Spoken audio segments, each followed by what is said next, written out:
नमस्कार प्रिय छात्रों। आइए आज की वीडियो में आपको बताने जा रहे हैं उत्प्रेक्षा अलंकार के बारे में।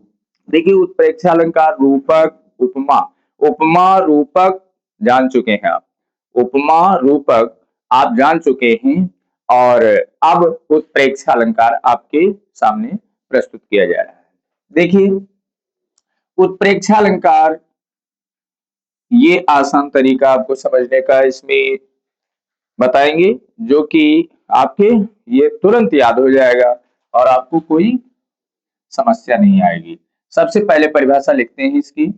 जहां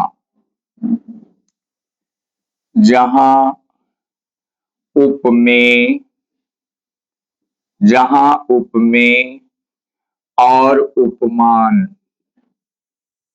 देखिए, उपमेय और उपमान जिसकी तुलना की जाए वो है उपमेय और जिससे की जाए वो है उपमान। जिसकी तुलना की जाए उपमेय, जिससे की जाए वो है उपमान आपका। तो जहां उपमेय और उपमान की भिन्नता भिन्नता जानते हुए भी जानते हुए भी जानते हुए भी उपमेय में उपमान की जानते हुए भी उपमेय में उपमान की संभावना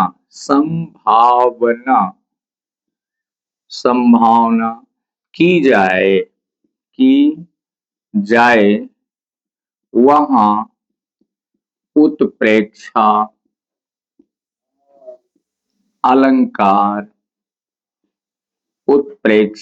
अलंकार होता है होता होती होता है और मानो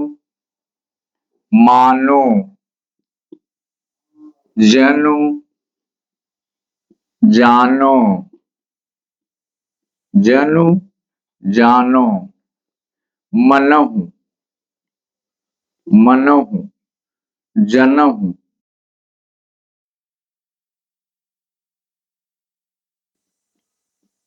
आदि उत्प्रेक्षा के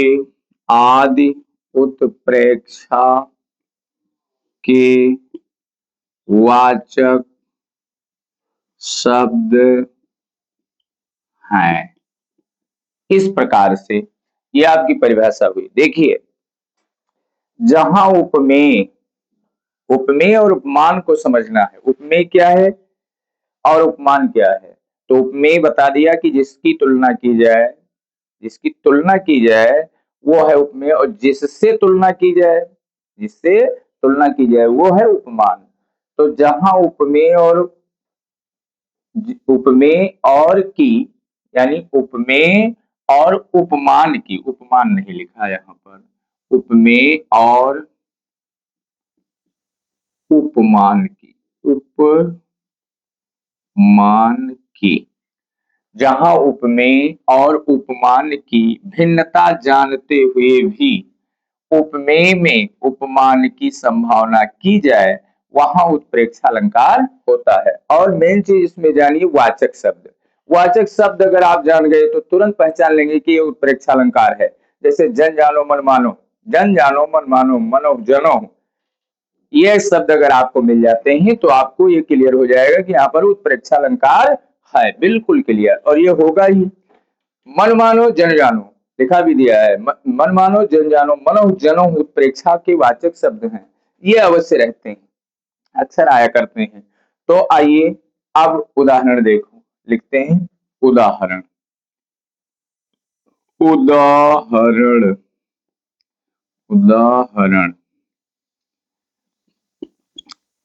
कौन सा उदाहरण? सोहत ओढ़े पीत पट। क्या है? सोहत,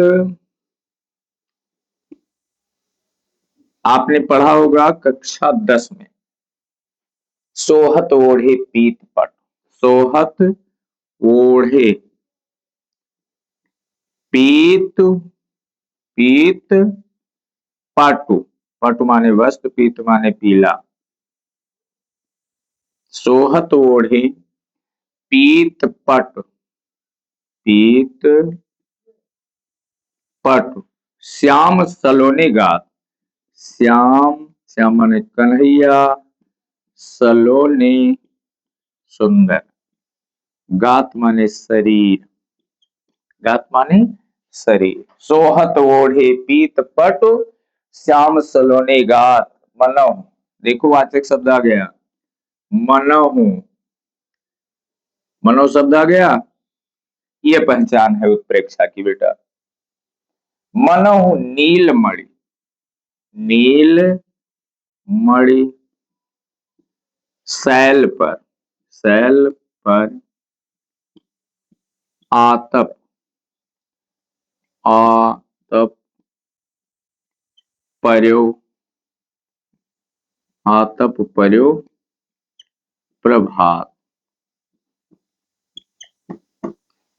देखिए, सोहत ओढ़े पीत पटु, श्याम सलोने गात, मनहु नीलमणि शैल पर, आतप पर्यो प्रभात।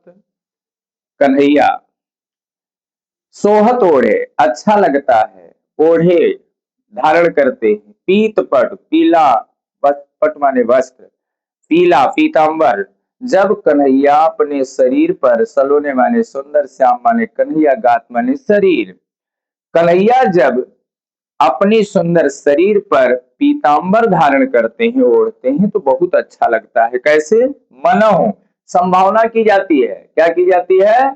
संभावना की जाती है। क्या? मनहु नीलमणि शैल पर, मालूम पड़ता है नीलमणि जो शैल माने पर्वत है, आतप पर्यो प्रभात, यानी सुबह सुबह प्रातः कालीन सूर्य की किरणें जिस प्रकार से पड़ती हैं, किस पर? नीलमणि पर्वत पर, उसकी सुंदरता बढ़ जाती है। ऐसे ही कन्हैया जब पीतांबर अपने शरीर पर धारण करते हैं, वैसे ही सुंदरता बन जाती है, अच्छा लगने लगता है, बहुत ही सुंदर लगता है। तो यहाँ पर अगर आपसे पूछा जाए कौन सा अलंकार है, तो यहाँ पर वाचक शब्द आप देखेंगे सबसे पहले, पहले आप वाचक शब्द देखेंगे, और जन जानो मन मानो अगर मिल गया आपको, तो आप तुरंत बताएंगे कि इसमें न रूपक है, न उपमा है, न और कोई अलंकार है, इसमें केवल है उत्प्रेक्षा, केवल है तो उत्प्रेक्षा। इसी प्रकार से प्रिय छात्रों और भी कई उदाहरण हैं, लेकिन अब आइए इसका स्पष्टीकरण लिखते हैं। स्पष्टीकरण, स्पष्टीकरण, स्पष्टीकरण दे दीजिए।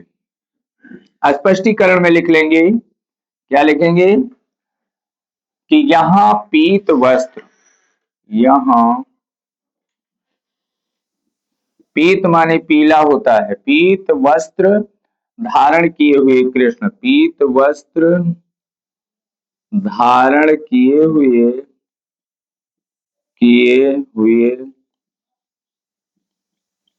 श्री कृष्ण, श्री कृष्ण, यहाँ पीत वस्त्र को धारण किए हुए श्री कृष्ण के श्याम शरीर, के श्याम शरीर, श्याम शरीर उपमेय में, उपमेय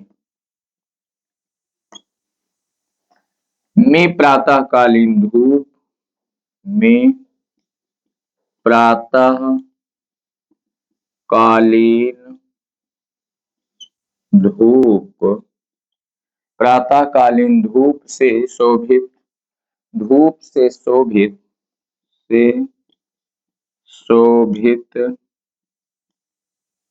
प्रातःकालीन धूप से शोभित।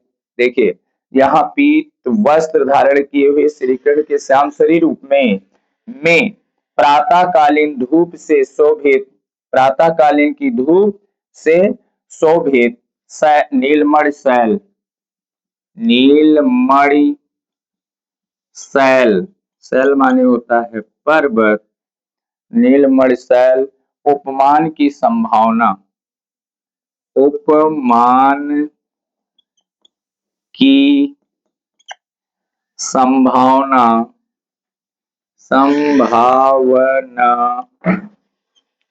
संभावना की गई है, की गई है। अतः उत्प्रेक्षा अलंकार है, अतः उत्प्रेक्षा अलंकार है, अतः उत्प्रेक्षा अलंकार है। यहां पर देखें प्रिय छात्रों, देखिए उत्प्रेक्षा अलंकार की परिभाषा, उदाहरण और स्पष्टीकरण भी हो गया। देखिए यहाँ पर जो शरीर है उनका, यानी पीत वस्त्र धारण किए हुए श्री कृष्ण का जो श्याम शरीर है वो है उपमेय। वो क्या है, उससे तुलना की गई है, उपमेय है। और प्रातःकालीन धूप से जो शोभित नीलमल शैल पर्वत है वो उपमान है, उससे तुलना की गई है। शैल से, पर्वत से की संभावना की गई है, संभावना मनः शब्द आया है। तो या इसमें उत्प्रेक्षा में तो केवल वाचक शब्द अगर आप पहचान लेंगे तो आपका बेड़ा पार हो जाएगा, उसमें कोई दिक्कत नहीं होगी। वाचक शब्द आपकी जन जानो मन मानो शब्द याद रखिए, जनो मनो जन जानो मन मानो, ये आपको बता देंगे कि उत्प्रेक्षा है। इस प्रकार से इसी के साथ में अपनी वाणी को विराम देते हैं और अगली वीडियो में फिर मिलेंगे। तब तक के लिए धन्यवाद। जय हिंद, जय भारत।